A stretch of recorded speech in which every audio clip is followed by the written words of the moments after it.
This is Dr. Lou Sella, and I'm a doctor of sport and performance psychology.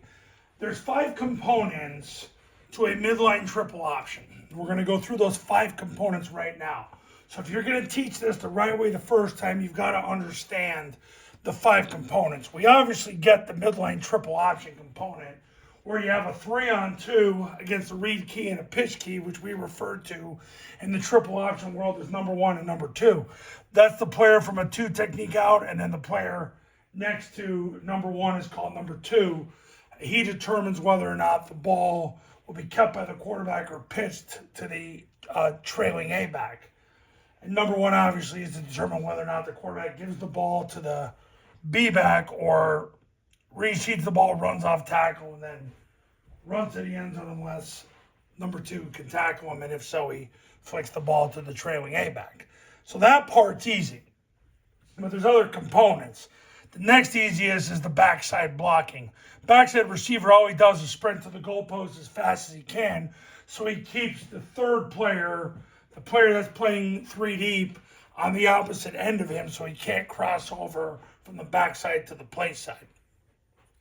What happens with the backside tackle is he's going to block the spine of the backside guard. He opens flat, steals second base, and blocks the spine of that player to cancel the backside B gap. Now, there's a double team involved, which starts at a 2-eye. I made a video on this morning. So if there's a 2-eye, the guard and center will double him. Then the backside guard does the same thing as the backside tackle. He'll block the center spine.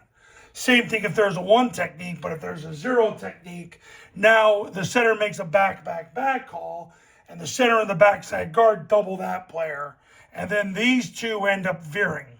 So they veer basically through their gap, and they block the mic to the free safety. The tackle veers outside. If he gets a 50-50-50 call, that would be a back call with an uncovered guard play side mic.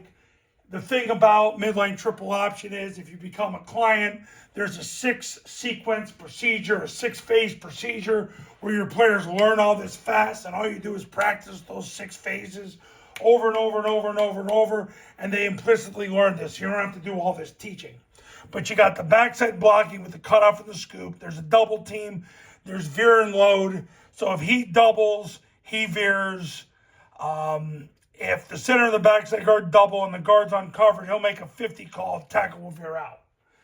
Now, the next thing, we've covered the mid-triple, the backside blocking, the double, veer load, and then the perimeter. Now, the perimeter, for the receiver, it's real simple.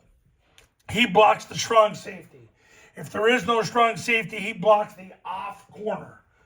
If there is no off corner, he simply runs to the end zone, because then that means when he runs, somebody's got to cover him. So his job's easy. He's got the deep defender on the perimeter. This is the guy that has the biggest challenge.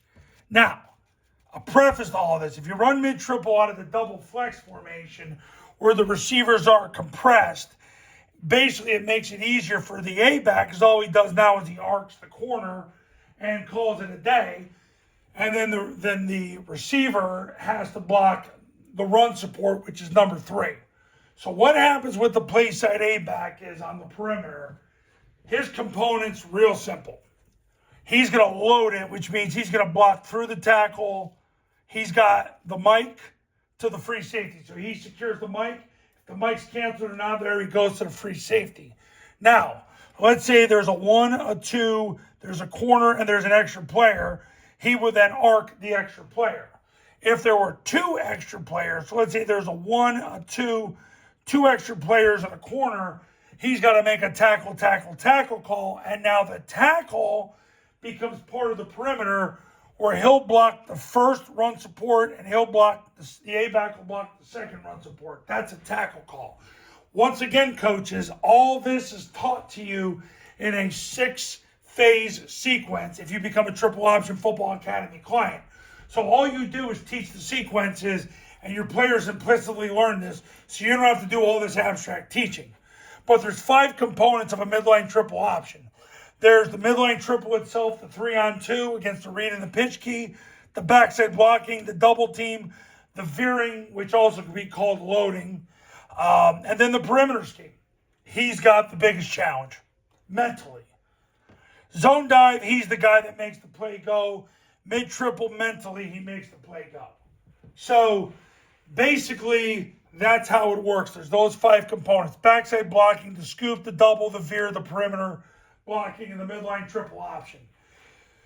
So you get those 5 components down, and you can really conquer your competition.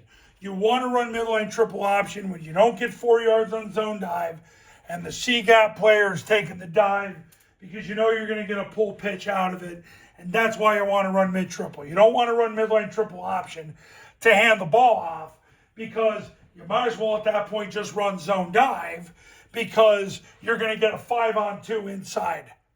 5 of you against 2 of them.